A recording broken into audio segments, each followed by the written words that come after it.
Let's check the audio. Let's see. 1, 2. No. Yep. There we go. Better. Watch doing that. There we go. There we go. Happy Monday to you. Got to do a little adjusting here. Make sure we're all good and going. Glad you're along today. It's Playoff Monday. How about that? Playoff Monday. Let that sink in. It's Playoff Monday. How's the ballpark look? Well, currently it looks like this. As you're looking live, you were looking live. It's apparently not showing up now. Let's hide that. Let's try it again. I don't know why on a Monday the internet's doing this. It must be mad at last night's results, I guess. Let's try this again. Try it again.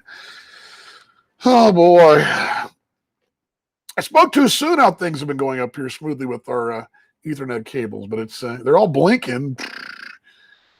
All right. I'm going to turn this down just a tad here.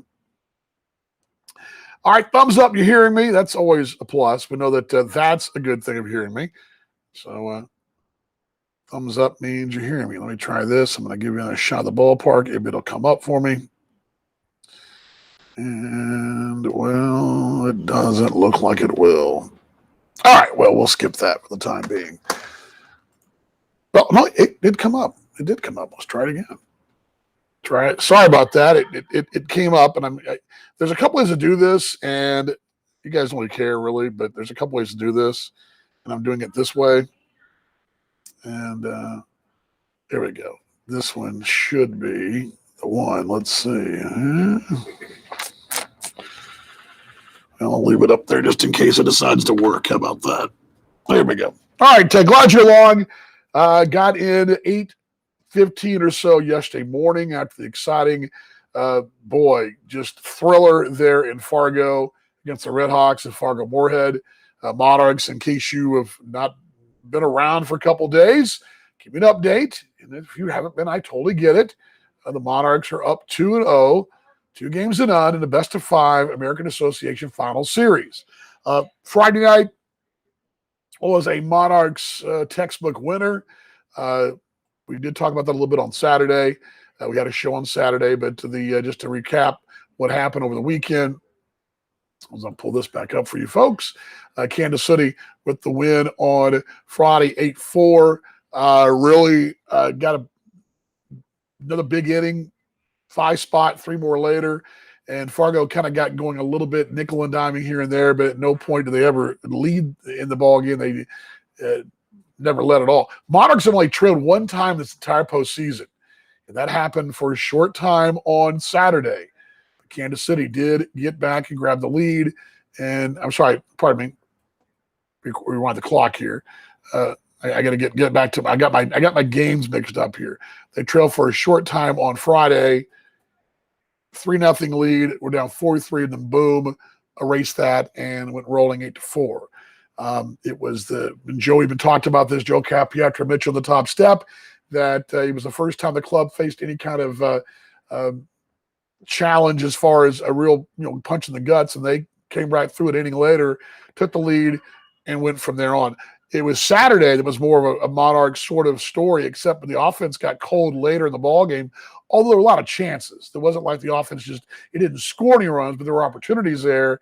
And when you got 7 the first 2 innings, they've got to get 8 to beat you. Well, they only got 5. And, the Monarchs didn't score innings 3 onward, but pitching was outstanding. When you get a lead, you can do that. This bullpen we were talking about earlier here just around the office, the bullpen really has got some skins to the wall. Approaching Des Moines. Thanks for the warning, Kevin. I'll be looking for you this afternoon. We're going to be busy bees, but looking forward to how are the boys from this week in the association stopping by. Should be fun. Kevin was in the booth over the weekend. I got your seat at press row. I got you and Rob seats at press row ready to go, sir. So you're going to be covered and ready to go. Nick's here. He's up here doing the ticket thing up here. The ticket folks they're going crazy. Just smoke coming out their fingers. They're typing away. Folks are excited about the Monarchs and the Fargo-Moorhead Redhawks tonight in game number 3. Here's a situation, 2 storylines. Let's start with the easy storyline, the Monarch storyline. It's you win, we're done. It's pack them up, championship celebration, cue up We Are the Champions by Queen, uncork the champagne, let the party begin. That's what's awaiting for Kansas City. Now, the Fargo-Moorhead story is they're going to throw an ace of theirs tonight. Probably their top two guys are in slotted to go here. Tom Shaw tonight, and then Ryan Flores, who you probably remember the name, was a very big bullpen piece for Sioux City over the years. Flores was a thorn in the Monarchs side. Then there was a T-bones here and there. But he had some up and down moments against Kansas City in relief here. But he been really good as a starter. Really, really good as a starter. So that's what they've got on slotted for tonight. Tomorrow, my guess is, only a guess, that they find themselves down in the 5th, 6th, or whatever, and Tom Shaw's having a bit of a tough time. I can easily see that Flores perhaps slides in a little earlier today because it's do or die for Fargo. Fargo's got to win 3 in a row here in Kansas City. That's a tall order. They wear uniforms too. They're a daggum good ball club. That's a very big challenge. It's something that they were able to pull off. Would be headline news because that's not something that happens around these parts. Monarchs have not had any trouble at home really since week 1 of the year, kind of getting their sea legs a bit. Kind of got punched in the jaw by Lincoln that first series, but even then, the only time the Monarchs have any troubles, the doubleheaders are going to happen, and those sweeps have happened here, but they've also swept on the road too. This ballpark with 44 wins, pretty good at this ball club. As a matter of fact, a couple of folks in Fargo told me they were going to head down. If the series is 1-1, they were going to head down. But they told me privately, I'm not going to give their names. They said, well, at 0-2 with your home record, that's just a lot of driving for what I think will inevitably be a bad news week for them. Now, that doesn't mean it's going to happen. Again, you got to do it. 27 outs between you and a championship. And that's where we sit right now. And let's see here. The only thing that all stop the Monarchs is, what does this say? What the Monarchs too. The only thing that will stop the Monarchs too, you're asking me what will the only thing that will stop the Monarchs? Is what you're asking me? Or are you going to tell me, Frank, I'm kind of, I would tell you, and it's like I told Nick earlier, I've told everybody else here, this club just does what they do. There's no, what I love about what this situation is, unlike a lot of postseason situations, you sometimes got to move and pivot on the fly because you don't have you don't have a way to sign players in the postseason or in that tail end of the year after the trading deadline. You got to really. Sometimes you do some things, for example, like Sioux City did. When they went with Hario Laporte last Monday, and a guy who hadn't pitched in 2 years, but maybe lightning in a bottle, so to speak. Didn't work out for him. He didn't survive the first inning. But you do things like that. And I think you saw a little bit, and I don't think you'll see much of this, and that's why the Monarchs don't do this, but I'll give you an example of what you probably won't see. Kansas City got a little bit of a small ball situation over the weekend, late in the ball game, looking for some insurance, and really kind of changed their spots a little bit. They went to a small ball game for 1 inning, and it didn't work out for them. And with runners at first and second, could get a bunt down, strikeout on that one, another strikeout where perhaps the Monarchs played a contact, which they've done, might have done differently. And I think in hindsight, that's the only time I've seen Kansas City even come close to not being themselves. But really, who would not blame them for trying to lay a bunt down first and second, nobody out, right? I mean, who would not blame them? So, but you're not going to see anything crazy. You're not going to see all of a sudden, like we talked about Friday before the show, you're not going to see all of a sudden they become, now the speed didn't will factor, I think, it's an advantage for Kansas City. Kansas City did steal 3 bases over the weekend, also got caught in one, but I think that little edge helped some, but they're not doing things they've not been doing. You're seeing the same things. You're not going to see all of a sudden, you may see a star step up from this group. You may see a Gillespie go yard or, and drive in 5, or you may see Guerrero do what he's been doing, being crazy and drive in 6 or whatever. Even though Isabel may go along, or it could very easily be a Alexis Almeida at the bottom of the card with a big RBI. I mean, you're going to see these guys do what they do. Now, individually, somebody may step up, but by and large, as a collective, they're not going to change anything. I think that's what's made this thing so good. You've earned that right because of your home record and because you had the best record in the association. You took care of your business when you had to. When you had a lead in the division, you put the pedal down the metal, and you won a series against Cleveland here back in early August, which really late July was a huge series, and you won that series, swept them, and they never recovered. And you kind of did the same thing with Sioux City. They came in town in July, were in first, left in third. They never recovered. You have this ability. This club has got an ability to kind of pull the heart out of a team and really just take it from them. And you saw it last week at Sioux City, winning 2 here, and then really just dominating them down there. I got the feeling on Saturday night, Fargo really felt the punch in the guts. They've been a magical team late. They've had those late-inning comebacks at home. They've been like that. Fargo's a tough place to play. Winning 2 ball games there is a huge deal. And over the years, I know Kevin can tell you, when watching the St. Paul Saints, they had some real white-knuckle ball games where they couldn't get it done. Kansas City had a late ball game get away from them back in August. But I think that win Saturday night was, I mean, you come home 1-1, you're still feeling good, right? You got 2 games to win here at home out of 3. But you come home 2-0, because the goal for the road team is to split 1-1. If you get 2, that's like the bonus round, but you want to go 1-1. You went 2-0. Now you're playing on house money at home. And it's going to take a really special week for Fargo to unseat you. And I don't think that, again, if you're from the storyline perspective, that's what I gave you first. That's the Monarchs storyline, which bleeds in the Fargo storyline, which I'll tell you, the magic has been great for them against Chicago. But they had a couple of ball games, much like the one against Kansas City. And the difference was they got down against Chicago and came back. They got down against Kansas City, did not come back. Something Nick and I were talking about earlier. My assistant Nick and I were talking about this earlier. Nick, wave to the crowd, Nick. Hey, there he is, Nick. Monarchs. Hey, sell some tickets, dang it. Get busy. Oh, he's going to lunch now. There you go. He's going to get. There he is, folks. Let's get with questions here. The only thing that might stop the Monarchs, yes, although I will tell you that since I've been here, I've been here since 9, I think it looks better now than it did an hour ago. I mean, the sun kind of keeps coming in and out. I can't decide where my shades are not, but I think we're okay. We may have some spottiness here and there, but it's baseball. This field's in great shape. Tyler's down there doing some, I wish I gave you a shot of it. I'll try it again in a moment. But he's got his KC out there. Let me see if I can get this to come up again for you guys while we're chatting. Get your questions here, because it looks really good. He's got the KC that looks good this time of day. If I can get this to come up, I'll try it for you. Be great. But you may be right. And I think the, maybe it's Mother Nature. And I don't know that it really, one or the other. I mean, for Fargo, I guess it gives them a little bit. For Fargo, I guess it gives them a little bit more, more rest. But I don't think it really, I mean, for Kansas City, you're already rested. If that looks like a bad angle, doesn't it? That looks terrible. Let's try this way. There we go. Better. There we go. That look, spot the glass there. See the KC out there in the middle of the infield or outfield there? There you go. You can see a real good shot of it there. Top of your screen.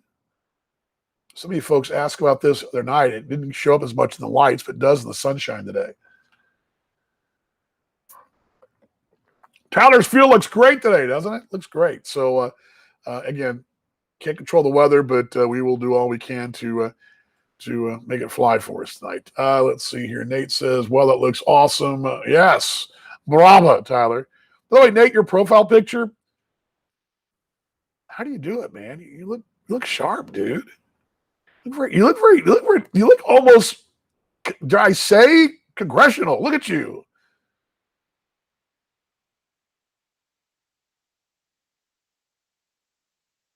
As at worst, the shot just went off for me. Sorry about that. Worst late start when I see it. Yeah, again,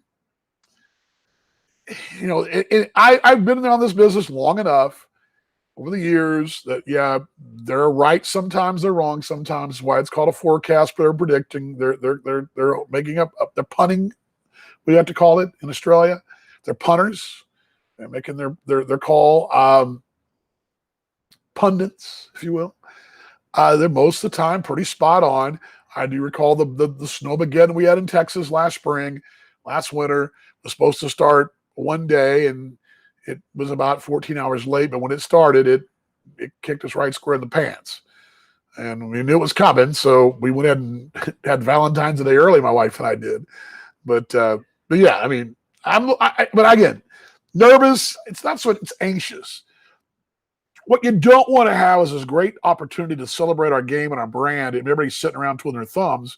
That's what you don't want to have. Everybody hates the rain delay. We all hate it. I hate it. And that would sting. But we'll fight through it. Looks like it's supposed to stop around 6. Just time. There you go. Now, David, I like your thinking, sir. I like your thinking. Much too much happy hour for me on a Sunday. I can tell you that. I call it being Monarchs and Redhawks being in the championship. Well, you nailed it, Corey. You nailed it, dude. Can I call you dude or mate? Which one? Yeah, you nailed it. And I don't know if you guys realize, but I also called Sioux City and Kansas City in the first round. I just really thought that was what the difference was going to be. Those clutch innings of their bullpen to get Sioux City in. It was. In that series against Cleveland, or one gamer. Let's see here. Look tonight's win the championship. Yes, Scholar. Amen. Amen.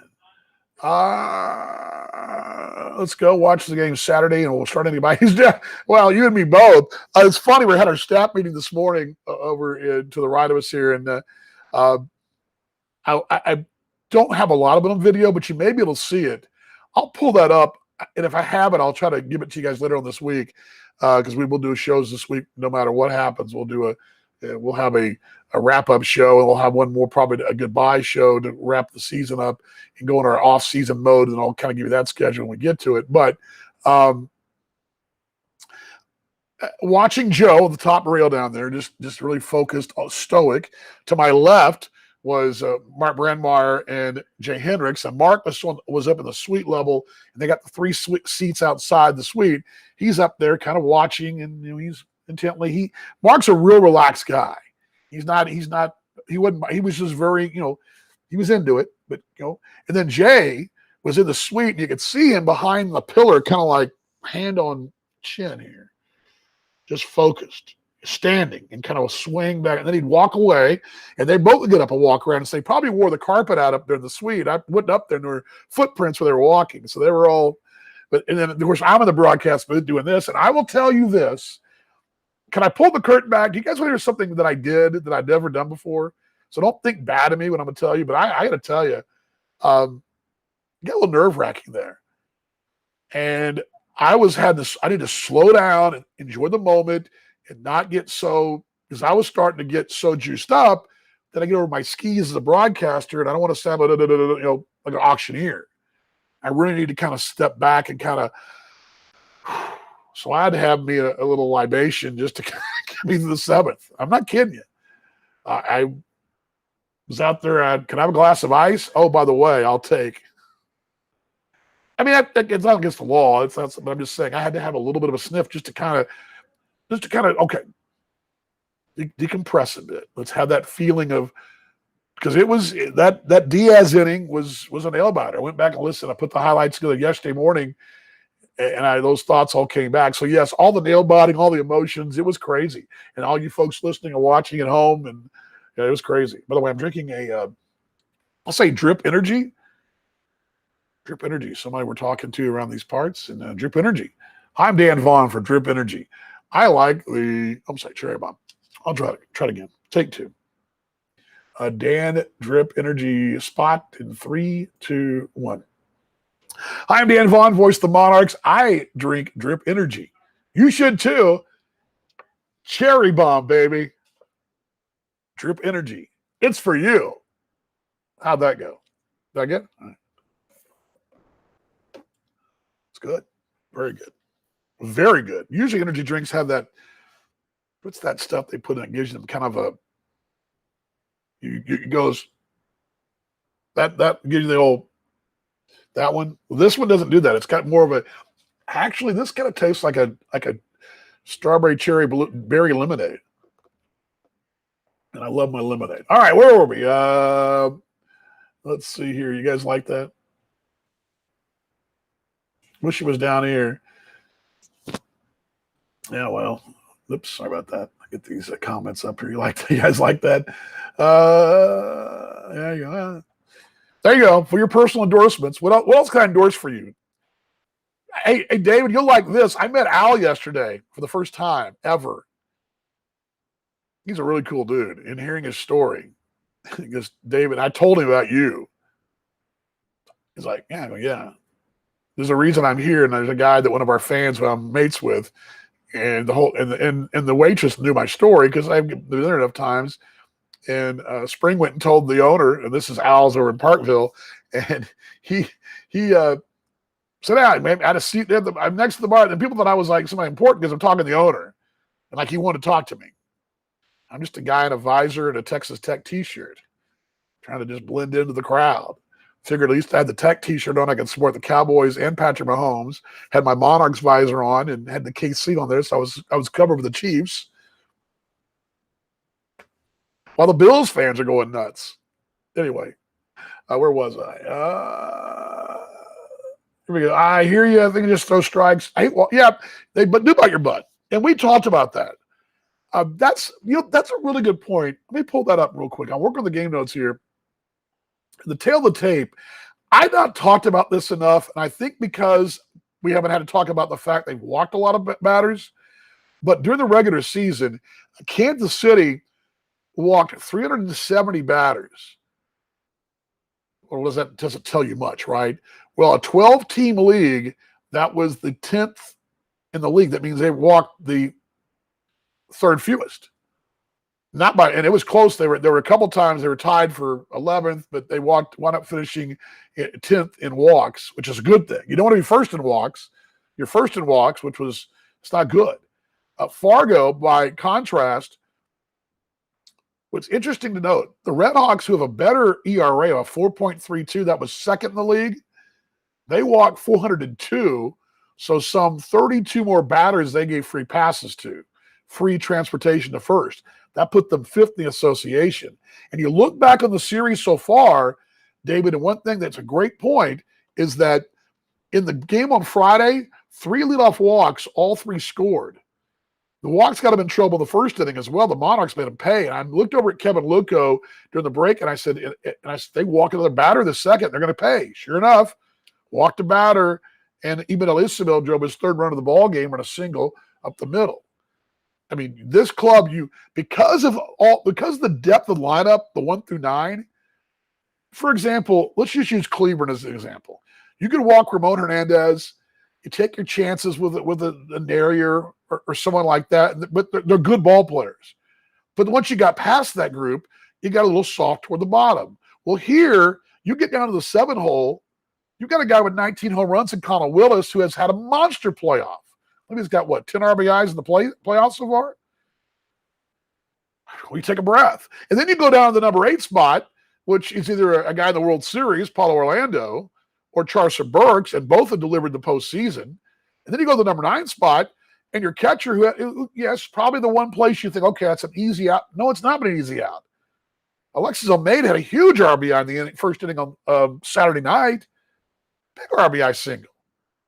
So you take your breath. Now, granted, they're bottom of their lineup card. Their bottom 3, I believe, was at one point on Saturday, they were 2 for 4 all their bottom thirds. They were 6 of whatever that is. 6 of 12?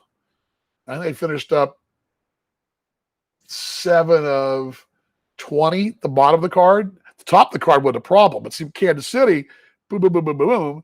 It's a problem everywhere you go. Okay, so let's say you get 2 outs. Let's say you get the 8 and the 9 batter in the Monarchs order.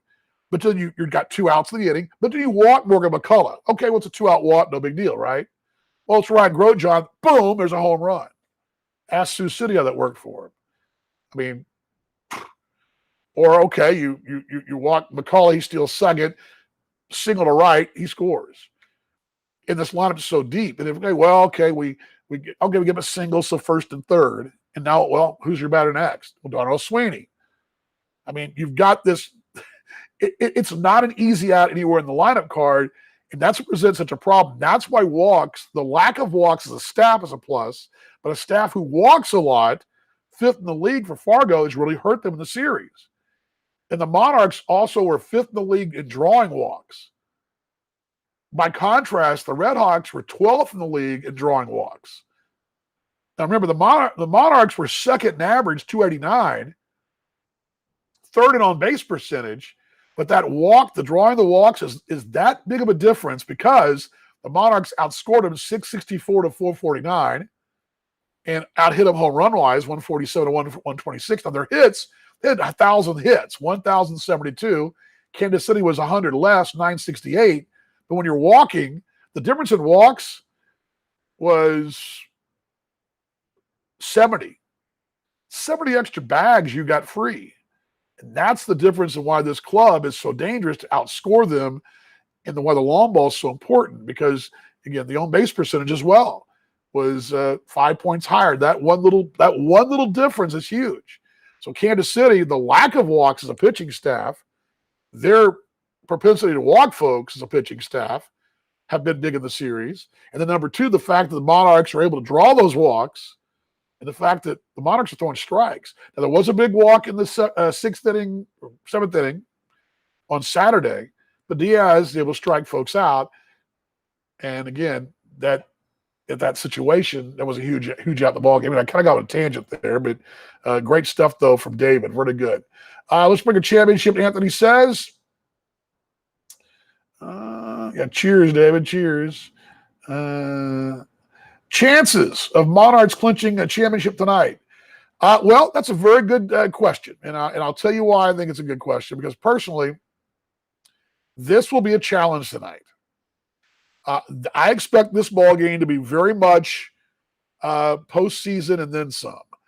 They're going to go with a guy who has had very good numbers over the years, Matt Tomshaw. Tom Shaw pitched in the association last year. I'm going to pull his numbers up for you, too, real quickly here to talk a little bit more about him in detail. Pitched a little bit in Australia last year. I loved his work last year over there. Loved what we saw last year. I got a chance to watch a lot of Fargo games last year. And he, because with us not playing, I watched a lot more of the association than I usually do. So seeing him pitch quite a bit. Let me pull this up here for us. And there we go. Sorry about that. Talk about yourselves here. Let's pull his day-by-days up as of recently because this is going to be 6-1-205. For the season, he went 4-0, the 2.33, 5 starts, 27 innings, 30 strikeouts, 7 walks, 23 hits. Now, I'm going to give you a little bit of background story in a moment. The playoffs, he's 1-0 in 2 ball games, 14 2/3 innings, 13 strikeouts, 4 walks, and 10 hits. And pretty salty. Against Chicago on the 14th, he went 7 innings, 3 runs, 2 earned, 7 hits. A 6-5 winner. Against Milwaukee prior to that, he went 7 2/3 shutout baseball against the Milkmen with 2 walks and 5 strikeouts. So I'm telling you, he's been solid in the postseason.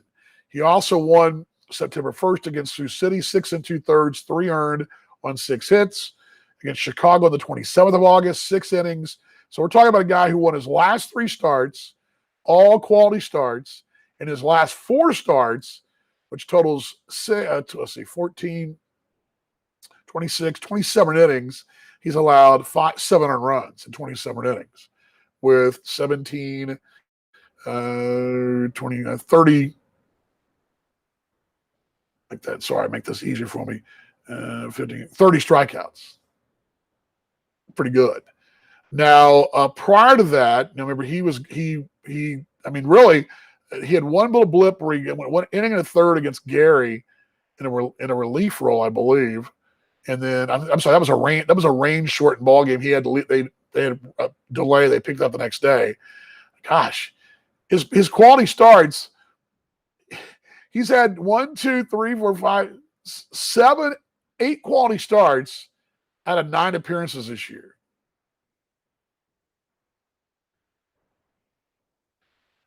The most earned runs he's given up this year, the most is 3 against Sioux City on September 1st.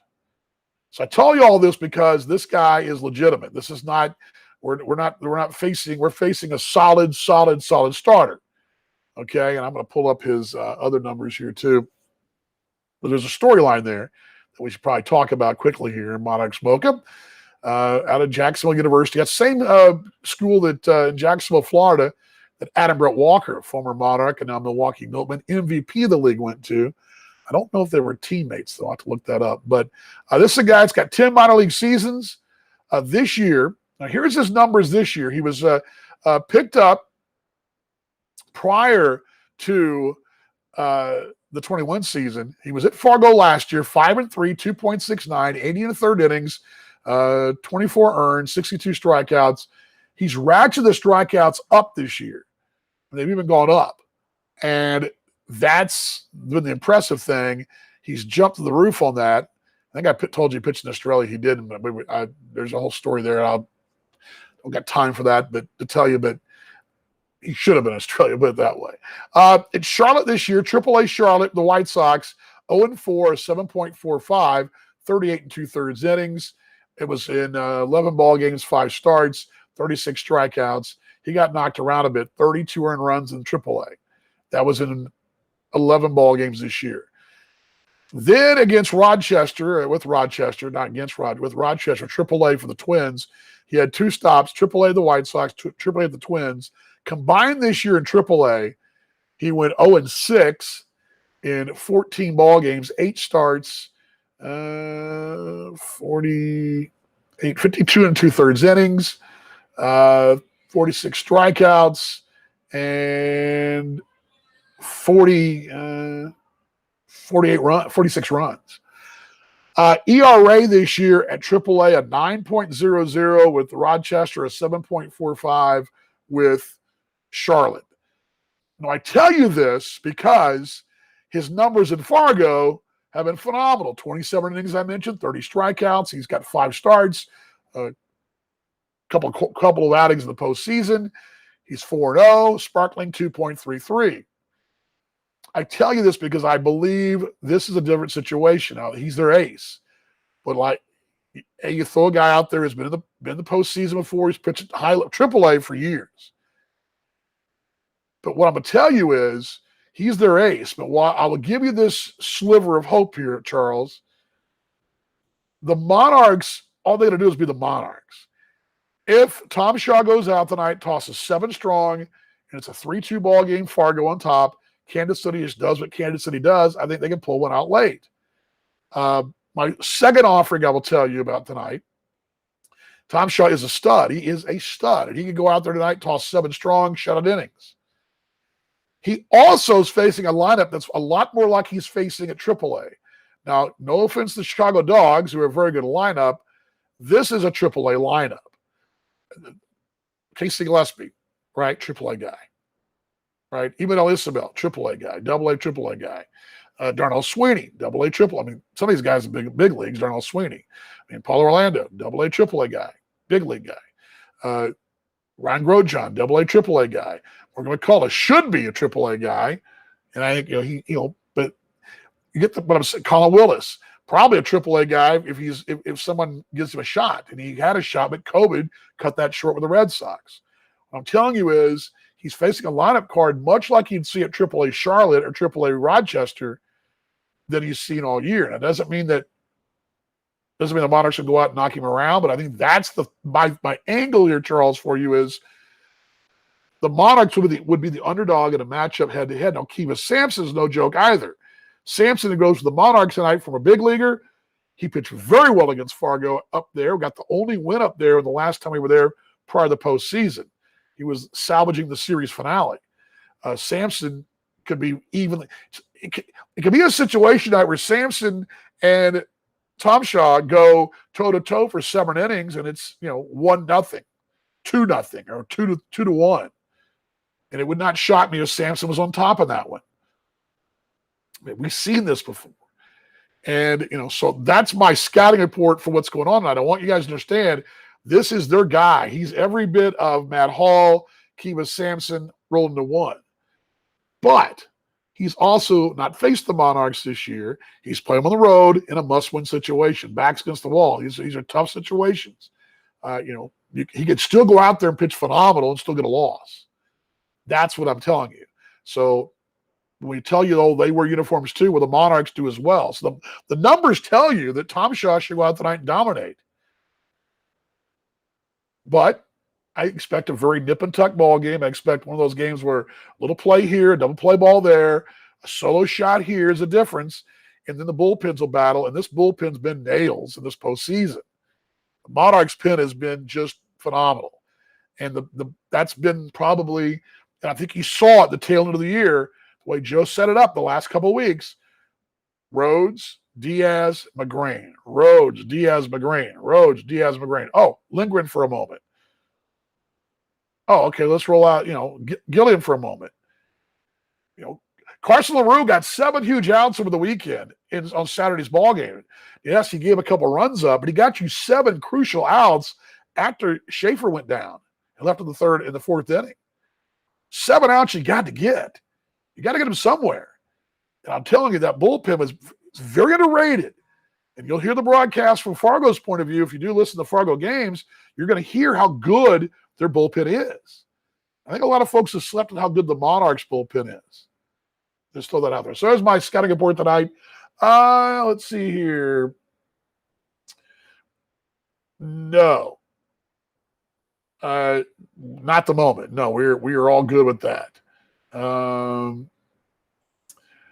Yes, the best the associations tonight. Never good to give it a team. Yes, that's true. I think you're right. I agree with you, Kenny, all the way on that. I think that you want to take care of business. The longer you stay around, it's the old adage of, you had a chance to put a team away. We kind of talked about that a little bit in the broadcast over the weekend.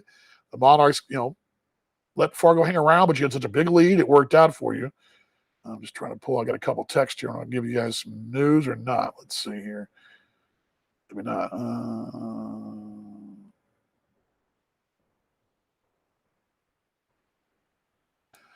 But anyway, I agree. All right, last call for questions and comments. I must have loved the good news highlights, and I tried a moment ago, and they were taking forever. Let's try it again. Give you that as a going away present. I had them for you on Twitter last night.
Fox 4.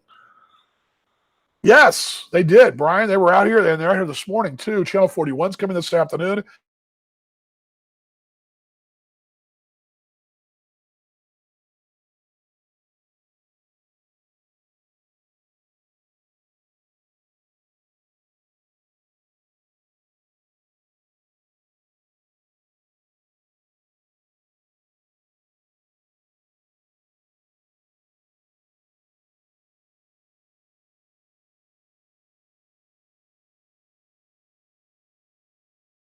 Jambalaya, you'll be here tonight as well, doing a show down the way. I believe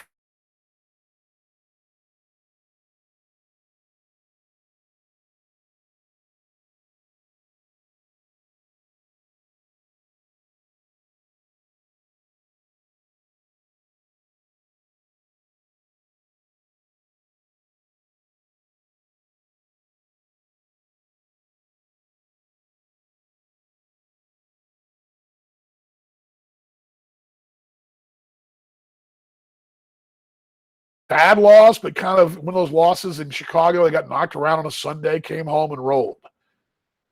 Right, blip on the radar. Went down to Tennessee to close out the Winnipeg schedule down there.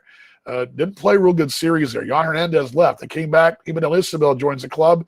Boom, they're going to roll. Won like 8 in a row or 7 in a row. I mean, this team, every time they've had the Sioux Falls series where they were about to sweep Sioux Falls, just kind of, one of those games that happens. You wind up they had a good day there, the Canaries did. And what do? Go out and go on the road and continue your road trip and sweep Cleburne.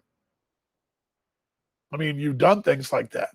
And then you come home against Sioux City, who's thinking, okay, we got to eat puncher's chance. They got knocked around. They got no chance.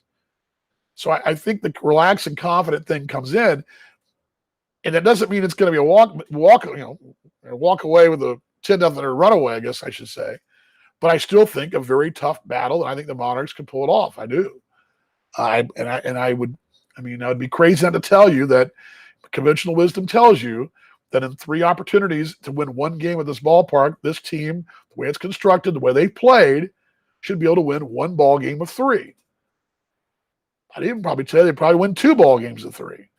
Heck, 3 ball games of 3 if you want to get right down to it. They've done that lately. I mean, swept Sioux City here, swept Chicago here, swept Milwaukee here. So, you want to get done tonight? Sure. But if it doesn't go well for you tonight, no need to panic. Step away from the ledge. You're going to you let these things play out. I still think it'll go very well tonight. I expect a very nip and tuck ball game.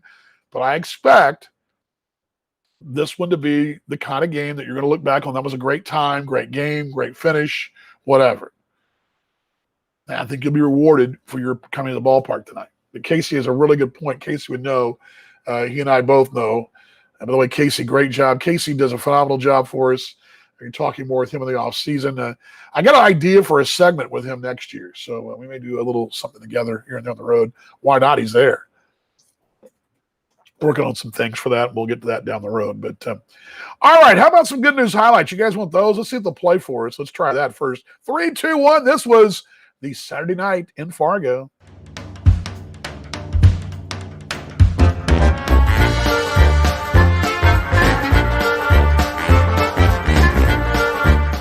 Guerrero grounds one left side, base hit toward left. 1 run is home. Rounding his Grote John. He'll come around. It's 2-0 Kansas City. Gabby Guerrero with RBIs 8 and 9. The Monarchs once again scoring in the first inning in the postseason. Isabel bounces it left side. That's a base hit. That'll score 1 run. Guerrero will be waved around. Jordan George's throw goes to third base. It's 4-0 Kansas City. Willis bounces up the middle. That'll be a base hit. Gillespie got a late jump to wave him around, though. Throw will come back into the infield. It's 5-0 Kansas City. Connor Willis continues his postseason onslaught. Here's one line to left. That'll be a base hit. That'll score. Isabel from third. It's 6-0 Kansas City. The beat goes on in Fargo. Line to center base hit. There's your extra point. It's 7-0 Kansas City. 7-5 Kansas City. Every base a Red Hawk in the 6th inning. They're into it at Newman Outdoor Field tonight. Much bigger crowd than last night. Diaz the payoff coming home. Here it is. Swing and a miss. Strike 3 got him, and the inning is over. Oh, man, Diaz up the ladder. And that'll get him quiet in the 6th inning. 2-run lead. Ground ball to second. Grote John there. Fields to first, and you can notch this one. And Kansas City a commanding 2-0 series lead. And a good news Saturday, 7-5 final. What a classic this one was as the Monarchs pull up the 2-0 series lead, taking both ball games in Fargo. And a happy bunch of Monarchs heading down I-29 to Kansas City. Here we come from Monday night at Legends Field.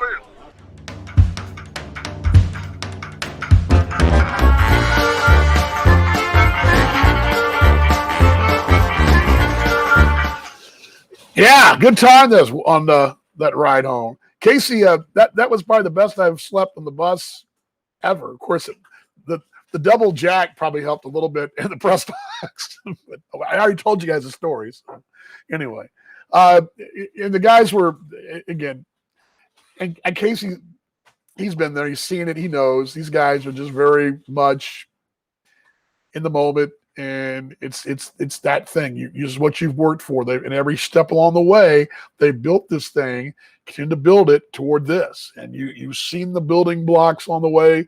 I had a chance to see it from my seat. No, Casey's seen it from his seat. What Joe's done is phenomenal.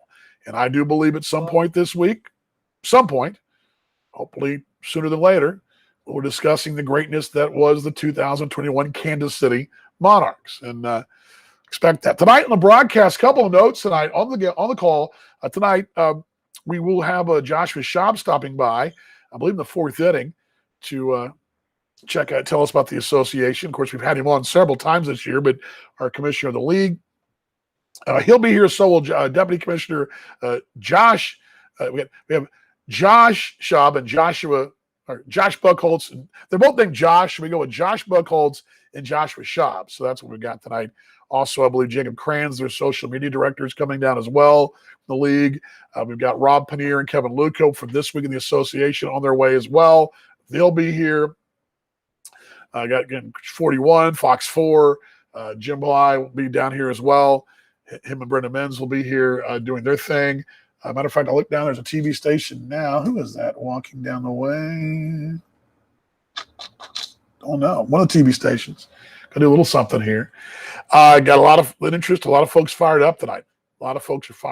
So on the broadcast, to do our normal radio call, starts at 6:35 here on MixLR. I'll pull that graphic up for you right now. There we go, the Monarchs Broadcast Network. It's at 6:35, and you guys know the drill, but I'll put the link in there for you again. And just so you guys have it, just in case. And I got somebody. It says I got a new Canadian Monarchs fan here. That's cool. We got that message to our broadcast brethren or from our broadcast friends. I love that when somebody sends us a message on our MixLR. That's cool. Where was I? Oh yeah, back to where I was supposed to be. Here we go. Right there. Probably should make a graphic next year, not be so lazy. There you go. I know you guys will be there. We'll be here. He'll be here. There's the MixLR link right there. Again, aabaseball.tv, aabaseball.tv. That's the spot for the broadcast. Also, one more note this afternoon. I believe at 2 o'clock, Carter Waddell is taping an interview with Darnell Sweeney. I'll bring this down there for you. That'll be on the Facebook show on the American Association whip around on tonight, this afternoon at 3:30. So go to the American Association's Facebook page, American Association Baseball Facebook page, and Carter will have that at 3:30 with Darnell Sweeney. So looking forward to seeing that this afternoon. And again, Baseball TV is your spot. The top of the hour at 7, the video starts. Post-game, pre-game on the radio side. For you folks that do want to watch the bonus coverage on the, let's just say things go well tonight for Kansas City, and we're having a good time. There is a place to go. Now we're home, so it should be a little easier for you folks. But let me pull this back here. I've got the booth cam up for you guys tonight. Had it up the other night, but right now it's showing me on the air. But this is if you go to my personal YouTube page, and some of you folks have gone by there. But you want the post-game celebration on all that, or you just want to see what's the reaction in the booth, you can do that in the booth cam. I just put the graphic or the link to it right there. Dan Vaughn Broadcaster, where the Monarchs booth cam is. So we've got the booth cam, radio call, video call, all for you tonight, right here from this very seat tonight. How about that? Go Monarchs, says Greg. Go Monarchs is right, sir. You guys ready for some Go Monarchs? You guys ready? I'm ready for it. I still want to get out here. We'd still love to have you. Tickets, monarchsbaseball.com. Operators are standing by. There he is behind. Wait, hold on. I'm going to put this down here. Oops, sorry. I actually brought a real live operator in here. He's standing by right there. Call me. We got tickets. I got a real live operator right there. still some good seats left. And there you go. So you heard it. The real live operator from Nick. Real live operators are standing by. See, when I tell you guys this, I deliver. They're really standing by. Nick is the man. Man, he's the man. He's a good dude. And looking for he actually did the same thing I did today. I'll just pull the curtain back. He wore his T-Bones ring from 2018. See it over my shoulder there. I actually have mine in my bag. I'm wearing my tech ring, but I do have mine today. I've actually carried it on the road in this postseason. There you go, right there, live on the air. I've carried it in the postseason, the whole bag on my bag. I don't usually carry. I don't take it on the road. Oh man, but I took it with me on the road in the postseason. Let's get so I kept it in my bag. We're super excited. All right, you guys ready for a little Go Monarchs? Let's pull this up for you here. Super excited for tonight. Monarchs playoffs right there. Here we go, trying for a championship. All right, let's go. A little Go Monarchs. Let me get my graphic ready to go here. Get your voice ready to go. Everybody ready. Here we go. 3, 2, 1. You guys ready? All right, hold on. We got here. Kathy, hold on. What's the weather forecast tonight? No rain on Monarchs. Kathy, the weather forecast tonight is W. W. That's the forecast. Wind. Or should I say, does that look like a W? Wind? Is that what it is? They say at some point, but we don't know for sure. You know how it is around here. Forecast is for Monarchs baseball.